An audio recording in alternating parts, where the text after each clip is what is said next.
رمضان کیوں کہتے ہیں؟ رمضان کا مطلب ہے جل جانا، کس چیز کا جل جانا؟ صلاۃ الاوابین حین ترمز الفصال، نیک لوگ ایک نماز پڑھتے ہیں کب؟ جب اونٹ کے پاؤں جلنے لگے، اونٹ کے پاؤں جب جلنے لگے، اونٹ کے بچے کے پاؤں جب جلنے لگے۔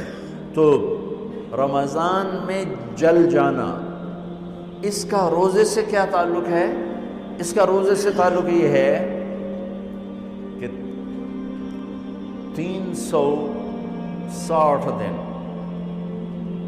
سال میں ہوتے ہیں چاند کے لحاظ سے، 330 دن کے گناہ اللہ رمضان کے روزوں میں ہر روز میرے آپ کے گناہ جلاتا ہے، جلاتا ہے، جلاتا ہے۔ بھوک لگتی ہے ایک آگ بنتی ہے، پیاس لگتی ہے ایک آگ بنتی ہے۔ تو ہمارے لکڑی کی آگ میں چیزیں جلتی ہیں اور ہماری بھوک، روزے کی بھوک کی آگ میں گناہ جلتے ہیں، اور 29ویں روزے اللہ سارے سال کے گناہوں کو جلا کے روزہ والا یا روزے والی کو ایسے پاک کر دیتا ہے جیسے آج ماں کے پیٹ سے نکلا ہو، ایسے ان کو خوبصورت کر دیتا ہے۔ حج کا مہینہ آیا، اعمال اسی طرح ہیں جیسے ہوتے ہیں۔ رمضان کا مہینہ آیا تو میرے نبی کا اعلان ہو گیا، ایک فرض 70 فرض کے برابر ہو جاتا ہے، نفل فرض کے برابر۔ فرض اور نفل میں فرق کیا ہے؟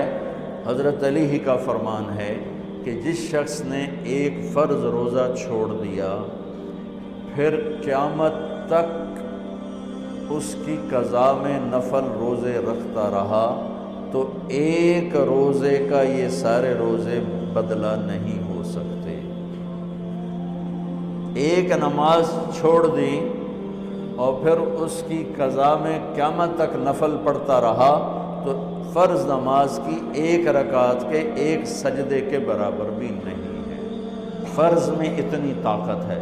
تو اللہ کی رحمت کیسے متوجہ ہوتی ہے کہ رمضان کے مہینے میں اللہ فرماتے ہیں میرے محبوب کی امت ہے، ایک فرض کو 70 کے برابر کر دو، اور پھر فرماتے ہیں نفل کو فرضوں کے برابر کر دو، اور پھر فرماتے ہیں جو رات کو تراویح پڑھے گا، دن میں روزہ رکھے گا، آخری رات اسے ایسے دھو کے پاک کر دوں گا کہ اس کے ذمے گناہ کا ایک ذرہ بھی باقی نہیں بچے گا، سب گناہ اللہ تعالیٰ اس کے معاف فرما دے گا۔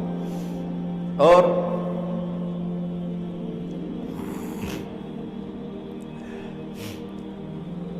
میرے نبی نے فرمایا من صام رمضان ایمانا و احتسابا، دوسری بھی من قام رمضان ایمانا و احتسابا، جس نے روزہ رکھا اللہ کی رضا کے لیے، جس نے تراویح پڑھی اللہ کی رضا کے لیے، اس کے پچھلی زندگی کے سارے گناہ اللہ معاف فرما دیتا ہے۔ رات کا قیام کسی امت کو نہیں ملا۔ دیکھو روزہ سخت تھا تو ان کا قیام اللیل نہیں تھا، چونکہ وہ اپنی کتاب پڑھ سکتے ہی نہیں تھے۔ رمضان میں اللہ نے آسمانی کتابیں اتاری، یکم رمضان کو ابراہیم علیہ السلام پر، 2 رمضان کو تورات موسیٰ علیہ السلام پر، 8 یا 6 رمضان کو عیسیٰ علیہ السلام ان پر، موسیٰ علیہ السلام پر، ان پر داؤد علیہ السلام پر زبور کو اتارا، اور 12 یا 18 رمضان کو عیسیٰ علیہ السلام پر انجیل کو اتارا، اور 21 رمضان کو اللہ تعالیٰ نے پیر کی رات لیلۃ القدر میں غار حرا کے اندر اللہ تعالیٰ نے اپنے محبوب پر کتاب کو اتارا۔ وہ کتابیں فل آ گئیں، لکھی لکھائیں۔ قرآن فل نہیں آیا، قرآن صرف ایک سورت کے 19 الفاظ آئے بس، اور پھر 23 برس میں قرآن اترا۔ کتنے انبیاء ایسے گزرے ہیں جن کے پاس جبریل زندگی میں ایک دفعہ آیا، زندگی میں جبریل ایک دفعہ، اور ایک سے لے کر آگے کوئی تعداد مقرر نہیں ہے، 100 دفعہ 200 دفعہ، لیکن آپ حیران ہوں گے ہمارے نبی پر جبریل 23 برس میں 24,000 دفعہ آئے، 24,000 دفعہ، جو ایک عجب العجائب ہے، عجب العجائب ہے۔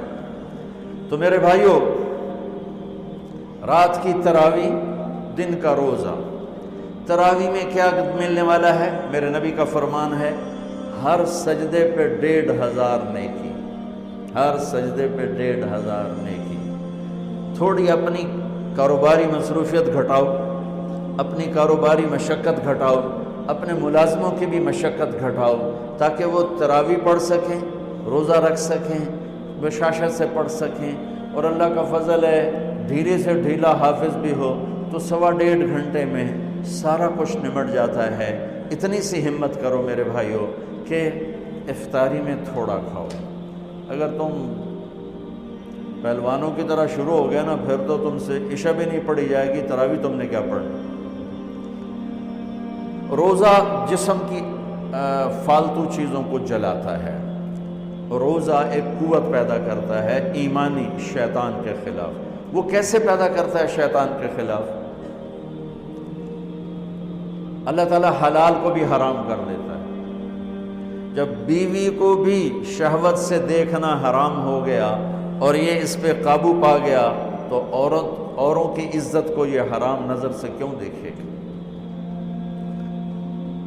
جب یہ حلال کھانا چھوڑ گیا تو یہ جھوٹ کیوں بولے گا، یہ گالی کیوں دے گا، یہ غیبت کیوں کرے گا؟ جب یہ کان میں دوائی ڈالنا چھوڑ گیا کہ روزہ ٹوٹ جاتا ہے تو یہ اوروں کی غیبت کیوں سنے گا، اوروں کی برائی کیوں سنے گا؟ جب یہ آنکھ میں دوائی نہیں ڈالتا ہے کہ وہ حلق میں جاتی، وہاں سے وہ پیٹ میں چلی جاتی ہے، روزہ ٹوٹ جاتا ہے، تو یہ ان آنکھوں سے غلط کیوں دیکھے گا؟ یہ غلط کیوں کسی کی عزت کے اوپر اپنی بددیانت نظر کو ڈالے گا؟ تو جب یہ اندھیرے میں بند کمرے میں ٹھنڈا پانی پڑا ہوا ہے اور ہاتھ نہیں لگاتا ہے اور اللہ کا دھیان اسے یاد ہوتا ہے کہ اللہ دیکھ رہا ہے، نہاتے ہوئے ہونٹ بند کر لیتا ہے کہ کوئی پانی کا قطرہ منہ میں نہ چلا جائے اور میرا روزہ نہ ٹوٹ جائے، خراب نہ ہو جائے، تو یہ جب اللہ کا اتنا دھیان اس کو نصیب ہو جاتا ہے کہ اللہ دیکھ رہا ہے، ورنہ کیا کسی کو کیا خبر کہ میں 2 گلاس پانی پیتا یا میں پیاس سے بول رہا ہوں۔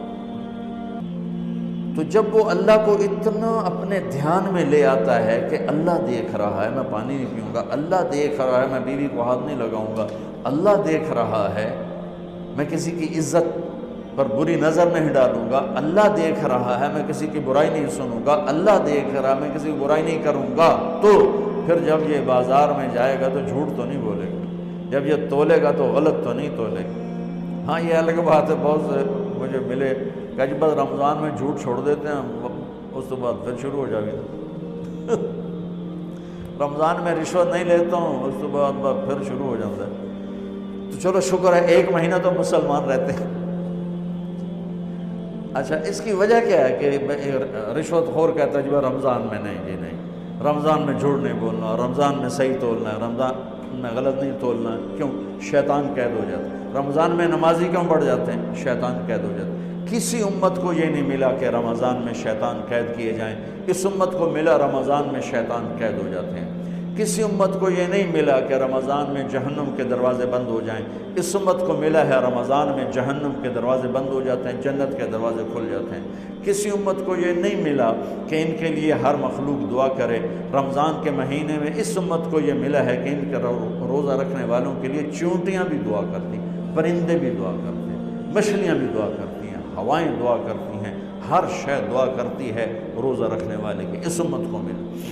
کسی امت کو یہ نہیں ملا کہ آخری رات ان کی سب کی بخشش ہو جائے، اس امت کو ملا ہے کہ رمضان کی آخری رات سب کی بخشش ہو جاتی۔